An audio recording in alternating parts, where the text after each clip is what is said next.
आशीष और रोहन उनके दोस्त महेश के घर पर बैठे हुए थे। कल रात ही महेश की मौत हो चुकी थी। किसी को भी यह नहीं पता था कि क्यों और कैसे। वो अपनी गाड़ी से घर पर लौट रहा था और बस वहीं पे सुबह उसकी लाश बरामद होती है। और गाइस, जहां से महेश मिला था वो था दिल्ली का कैंटोनमेंट रोड, यानी वो रोड जहां पहले से ही कई सारी कहानियां घूमती है और वो सारी ही खौफनाक है। आज की कहानी भी उसी रास्ते के ऊपर ही होने वाली है जहां महेश की मौत बिना कोई वजह से हुई थी। डॉक्टर का भी यही कहना था कि इसकी मौत क्यों हुई थी यह हम जान नहीं पा रहे हैं। इसीलिए आशीष और रोहन के लिए भी उसके दोस्त को खोने की खबर एक सदमे जैसी थी। वहां से निकलने के बाद वो दोनों एक पार्क में जाकर बैठे हुए थे। आशीष ने कहा कि महेश की मौत के पीछे जरूर उसका ही हाथ होगा। रोहन कहता है कि नहीं यार, तुझे पता है ना, उसे शराब पी के गाड़ी चलाने का शौक था, हो गया होगा एक्सीडेंट। शुक्र मान उसने किसी और को नहीं ठोका।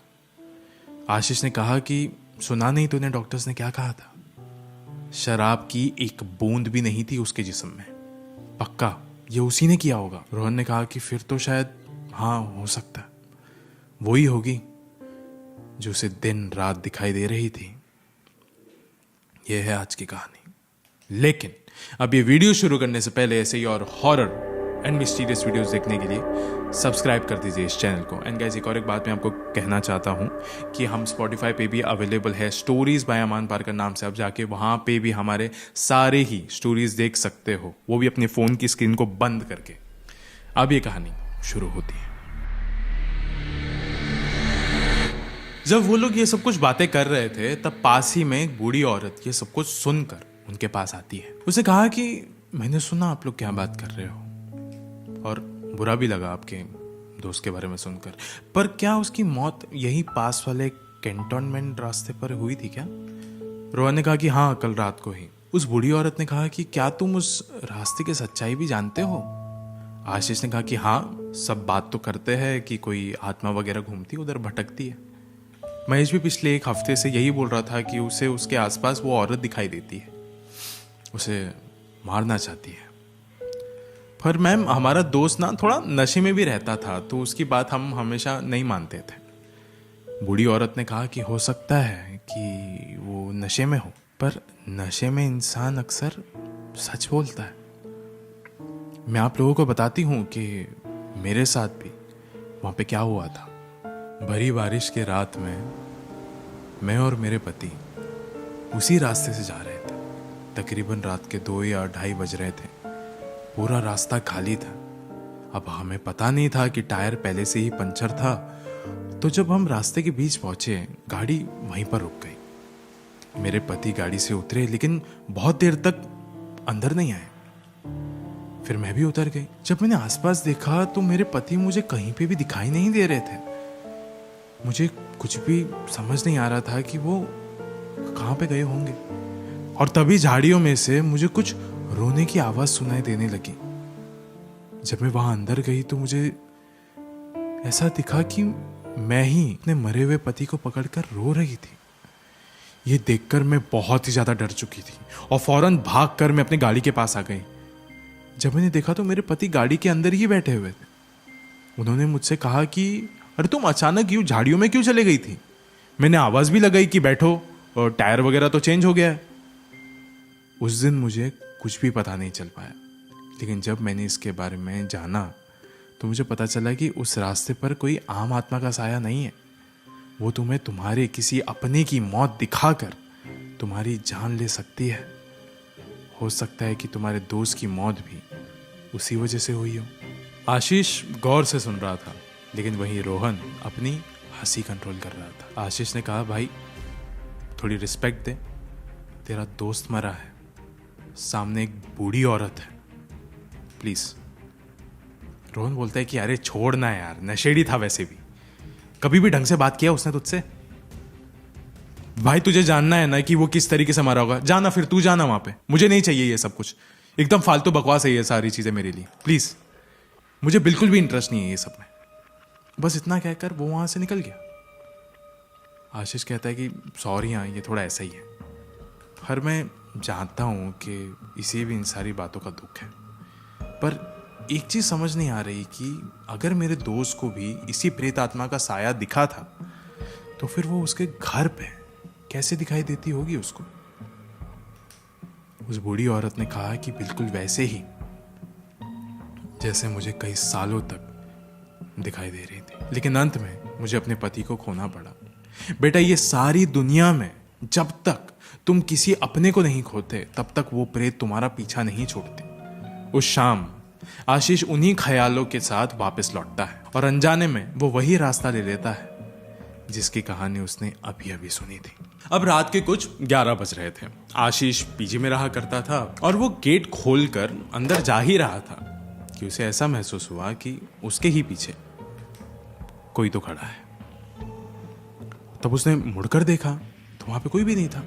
वो लिफ्ट में ऊपर जा रहा था और गाइस उसकी लिफ्ट जाली वाली थी, यानी वो जो अंदर से बाहर आप देख सकते हो एक फ्लोर देख सकता है। जब वो ऊपर जा रहा था तब एक फ्लोर पे उसने एक सफेद साड़ी में लिपटी हुई औरत को देखा।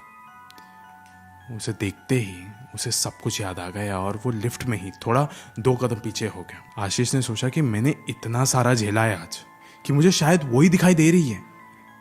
वो लिफ्ट से उतर के उसी फ्लोर पर जाता है, लेकिन अभी वहां पे कोई भी नहीं होता।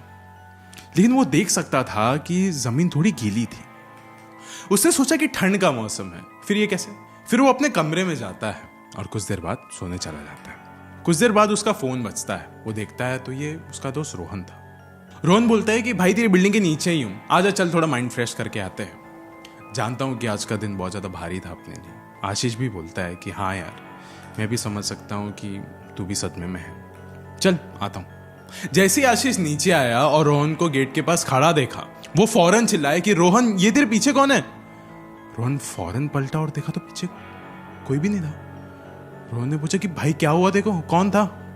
आशीष ने कहा कि वही वो औरत मुझे दिख रही है यार, वो आज 2-3 बार मुलाकात हो चुकी है मेरी उससे।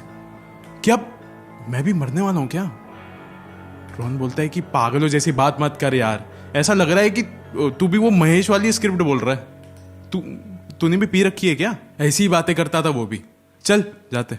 उस रात आशीष रोहन के घर ही सो जाता है, लेकिन सुबह उसकी आंखें एक आवाज के साथ खुलती है, यार तुम लोग मुझे बचाने आओगे ना। आशीष आंखें खोलता है और देखता है कि सुबह हो चुकी है। रोहन सोया हुआ था तो वो निकल जाता है।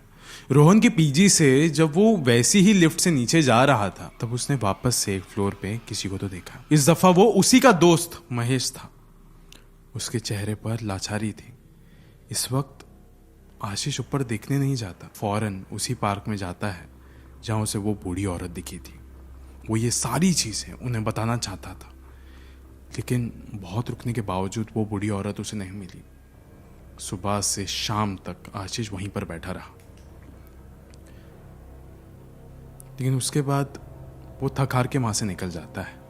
जब वो वापस आ रहा था तब वो कैंटोनमेंट रोड के बाहर ही अपनी बाइक लेके खड़ा रहा। उस वक्त वो पूरा इलाका भरा हुआ था, लेकिन फिर भी आशीष को ऐसा लगा कि जैसे कि वो अकेला है। वो अंदर जाता है और कुछ देर बाद उसे दूर, एकदम दूर, एक पार्क्ड गाड़ी नजर आती है। वो सोच में पड़ जाता है कि ये तो महेश की गाड़ी थी। वो वहीं पर रुककर अंदर देखता रहा। फिर तब उसे महेश दिखाई दिया। उसकी सांसें एकदम तेज हो जाती है।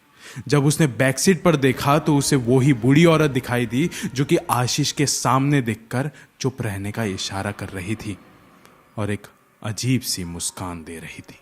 आशीष शीशा पीटते रहा जैसे कि वो महेश को आगाह करना चाह रहा है, लेकिन वो बूढ़ी औरत महेश पर हमला कर देती है। महेश फौरन दरवाजा खोलता है और जंगल के अंदर चले जाता है और वो बूढ़ी औरत भी महेश के पीछे अंदर चले जाती है। ये सब कुछ देखकर आशीष भी उनके पीछे जाता है। अंदर जाकर वो देखता है कि महेश अकेले बैठा हुआ है।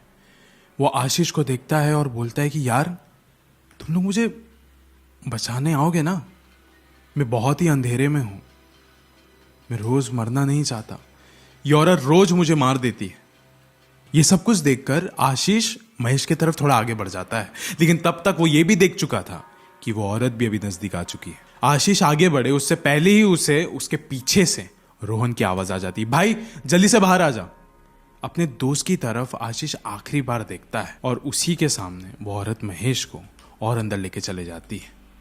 जब आशीष बाहर निकलता है तब इस वक्त वहां सिर्फ उसकी बाइक थी, महेश की गाड़ी कहीं पर भी नहीं थी। रोहन बोलता है, भाई सब गड़बड़ है, वो बूढ़ी औरत झूठी है। आशीष ने कहा कि तुझे कैसे पता? रोहन ने कहा कि जब तू कॉल नहीं उठा रहा था तब मैं उसी पार्क में दोबारा से गया था जहां हम कल बैठे हुए थे। वहां एक बूढ़ा आदमी खड़ा था। अब ये सारी चीजें मैं अपने पापा को कॉल पे बता रहा था और तभी वो बूढ़ा आदमी आया मेरे पास कि आप ये किसकी बातें कर रहे हो। फिर मैंने उसे सारी कहानी बताई, उस बूढ़ी औरत का जिक्र भी किया। उस बूढ़े शख्स ने कहा कि वो बूढ़ी औरत मेरी पत्नी है, जो कि कई सालों पहले वहीं उसी रास्ते में एक एक्सीडेंट में मारी गई थी। उस शख्स ने उसे बचाने की कोशिश भी की थी, उसके पति ने मतलब, लेकिन किसी ने भी उनकी मदद नहीं करी थी। ये बंदा तो बच गया था लेकिन उसकी पत्नी नहीं बच पाई। वो किसी को बूढ़ी दिखाई देती है तो किसी लोगों को जवान दिखाई देती है, सामने वाले के मन को वश में कर लेती है और कहानी बताती है। इस रास्ते में कुछ भी ऐसा नहीं है भाई, देख कितनी भीड़ है। अगर खौफ कहीं पर बस चुका है तो वो हमारे मन में है। कई सारी प्रेत आत्माएं ऐसी ही होती है, वो कभी दिखती है तो कभी बस महसूस होती है। फिर वो दोनों वहां से चले जाते हैं और उस दिन के बाद से आशीष या रोहन किसी को भी महेश दोबारा दिखाई नहीं देता। लेकिन आज भी वो लोग उस पार्क में नहीं जाते। क्या पता वो औरत एक नई कहानी लेकर तैयार हो। आज इस वीडियो के अंत में मैं आपसे बस इतना ही कुछ बातें करना चाहता हूँ कि अक्सर किसी और की कहानी सुनने के बाद भी आपको ऐसा महसूस हो सकता है कि वो आपके साथ हुई हो और उसके बाद वो ही सारी चीज़ें आपको दिखाई दे। लेकिन ये ध्यान रखना भी ज़रूरी है कि वो बस एक कहानी है और कुछ भी नहीं। स्टोरीज बाय अमान पारकर नाम से हम स्पॉटिफाई पे अवेलेबल है, जहाँ पे आप अगर स्क्रीन नहीं देखना चाहते हो तो आप अपने फ़ोन को बंद करके भी बोली कहानियाँ सुन सकते हो। शुक्रिया।